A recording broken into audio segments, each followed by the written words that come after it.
Good morning. Today we publish a white paper on immigration, a strategy absolutely central to my plan for change that will finally take back control of our borders and close the book on a squalid chapter for our politics, our economy and our country. Take back control. Everyone knows that slogan. And everyone knows what it meant on immigration, or at least that's what people thought. Because what followed from the previous government, starting with the people who used that slogan, was the complete opposite. Between 2019 and 2023, even as they were going round our country, telling people with a straight face that they would get immigration down, net migration quadrupled until in 2023 it reached nearly 1 million. That's about the population of Birmingham, our second largest city. That's not control, it's chaos. And look, they must answer for themselves. But I don't think that you can do something like that by accident. It was a choice made even as they told you, told the country, they were doing the opposite. A one-nation experiment in open borders, conducted on a country that voted for control. Well, no more. Today, this Labour government is shutting down the lab. The experiment is over. We will deliver what you've asked for time and again, and we will take back control of our borders. And let me tell you why. Because I know, on a day like today, people who like politics will try to make this all about politics, about this or that strategy, targeting these voters, responding to that party. No, I'm doing this because it is right, because it is fair, and because it is what I believe in. Let me put it this way. Nations depend on rules, fair rules. Sometimes they're written down, often they're not. But either way, they give shape to our values, guide us towards our rights, of course, but also our responsibilities, the obligations we owe to each other. Now, in a diverse nation like ours, and I celebrate that, these rules become even more important. Without them, we risk becoming an island of strangers, not a nation that walks forward together.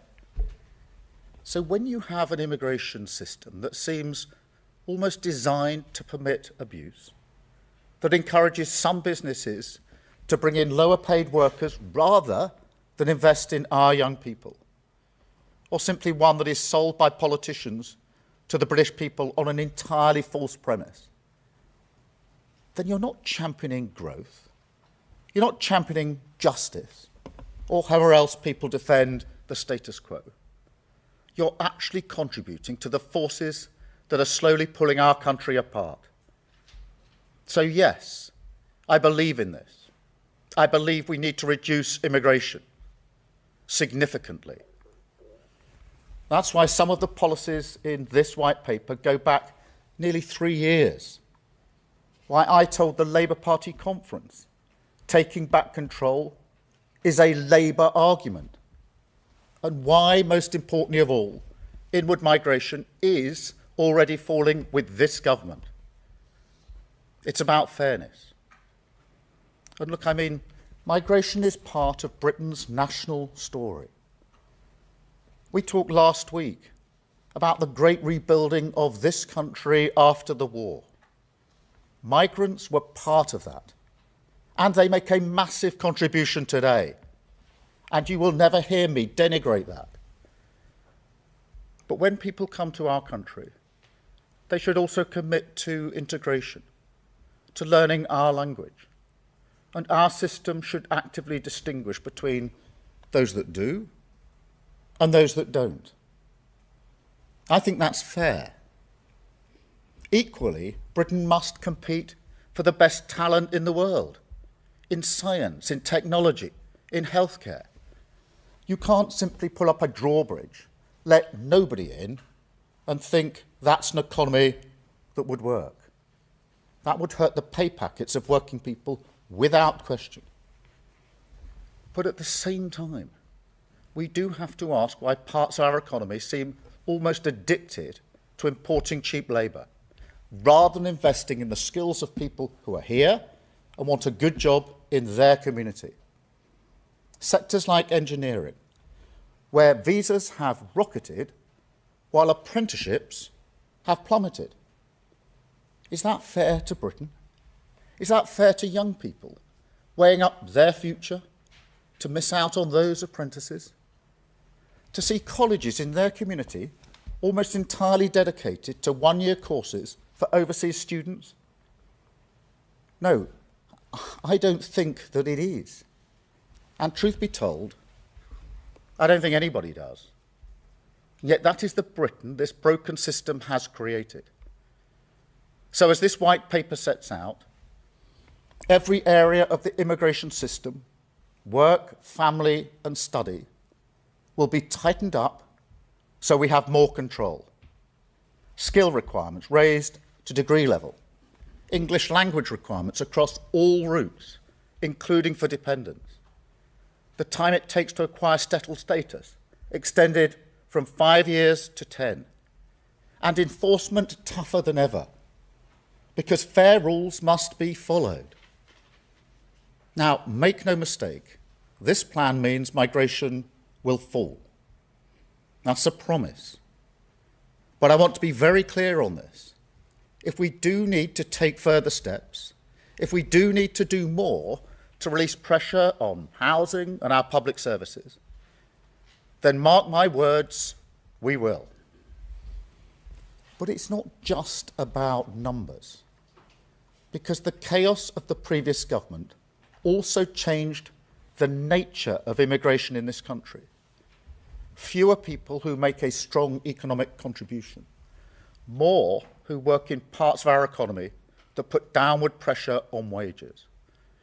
So perhaps the biggest shift in this white paper is that we will finally honour what take back control meant and begin to choose who comes here so that migration works for our national interest. You know, this is where the whole debate is skewed, as if some people think controlling immigration is reining in a sort of natural freedom, rather than the basic and reasonable responsibility of government to make choices that work for a nation's economy. And for years, this seems to have muddled our thinking.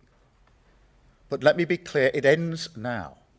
We will create a migration system that is controlled, selective, and fair. A clean break with the past that links access to visas directly to investment in homegrown skills, so that if a business wants to bring people in from abroad, they must first invest in Britain, but also so settlement becomes a privilege that is earned, not a right. Easier if you make a contribution, if you work, pay in, and help rebuild our country. Now, some people may even be against that, but I think for the vast majority of people in this country, that is what they have long wanted to see. An immigration system that is fair, that works for our national interest, and that restores common sense and control to our borders. That is what this white paper will deliver. Lower net migration, higher skills, backing British workers. The start of repairing our social contract, which the chaos and cynicism of the last government did so much to undermine. Thank you. I will now take a number of questions from the media. I've got a hopefully accurate list here, starting with Chris Mason, BBC. Thank you. Chris. Thank you, Prime Minister. Chris Mason, BBC News. Let's be clear, are you promising today that net migration will fall every year between now and the next election, come what may? Well, I'm promising it will fall significantly, and I do want to get it down by the end of this Parliament significantly. That is what this plan is intended to achieve, the complete opposite of what you saw in the last 4 years. It is frankly incredible that net migration quadrupled in 4 short years to nearly 1 million. This white paper, these plans bring it back into control, make sure it's controlled, that is selective, that we decide who comes to this country, and that it is fair. And that's what we will do, significant reduction in immigration. And as I've indicated, if it becomes necessary to take further measures, then that's what we will do. Thank you. Robert, ITV. Robert Peston, ITV. Prime Minister, you know that countries that want to grow are in a global race for top talent. Your number one priority is growth. Haven't you shot yourself in the foot by insisting that those who want to be citizens now have to live here twice as long as those who want to be American citizens? And if I may, we've just heard that there will be a 90-day massive reduction in the tariffs that China and America are imposing on each other. Are you relieved that at least temporarily they've laid down their economic arms? Well, let me take both those points. I'm not encouraging 2 questions each because we've got to just get through this. On the growth question, I do think this is worth taking some time on because the theory that higher migration numbers necessarily leads to higher growth has been tested in the last 4 years. So we've had the highest net migration when the last government lost control to nearly 1 million and stagnant growth. And so that link doesn't hold on that evidence. The second thing is that this white paper is not just a white paper on immigration, it's also a white paper that deals with skills and training. And one of the reasons that we've had stagnant growth, in my view, for years, is because we've underinvested chronically in skills and growth. So by putting skills and growth into the same plan as migration, which is something businesses have been asking for years, you actually answer the growth question as well. And I should say as a footnote to that, as you heard in the speech and you'll see in the white paper, in relation to high talent, where we want the very best into the country, we will have routes to get that talent into this country. And I think there's real potential for us to do so in the current environment, and we intend to do so.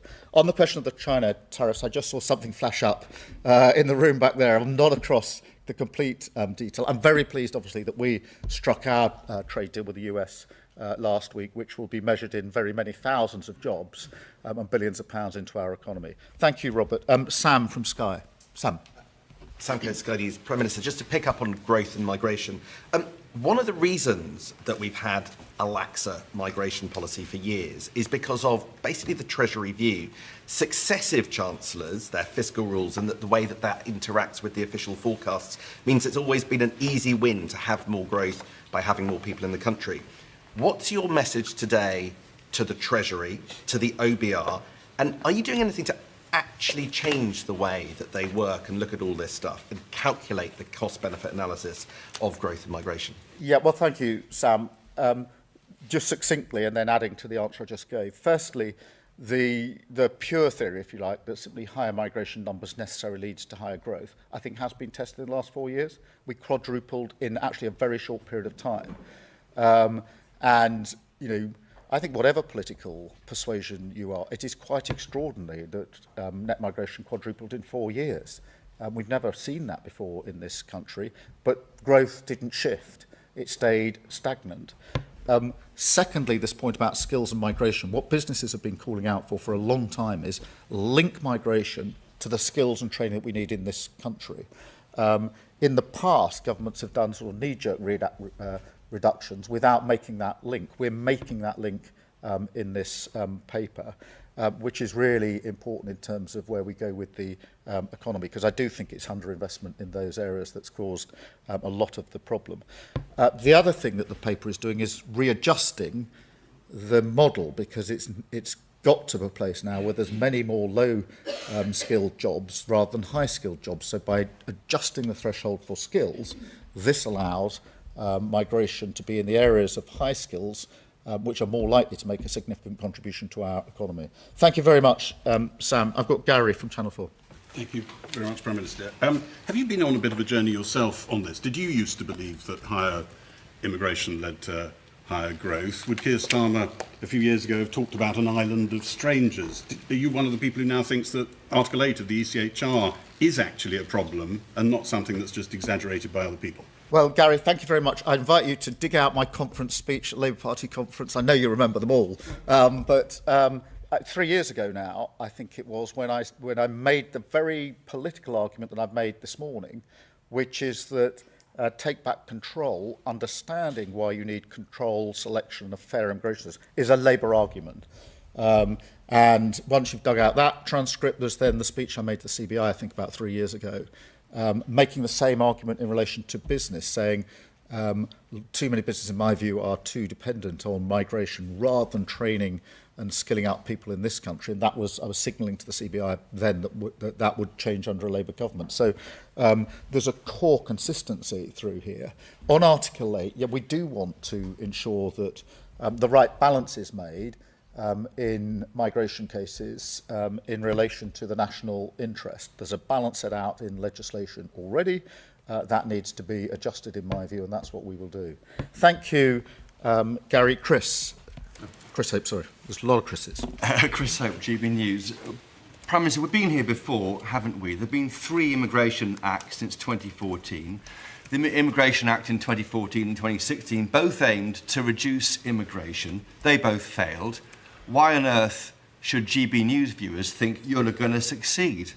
And why not give us a promise right now? Why give us a fixed target right now, not a promise, so we can judge you on success? The Tories at least did that, but they failed. Well, look, the difference here, this is the most comprehensive plan that has been put forward. It's been forward to end the Tory sort of wide open borders experiment that we have had. You're right about that. And it looks at all routes, and it's comprehensive.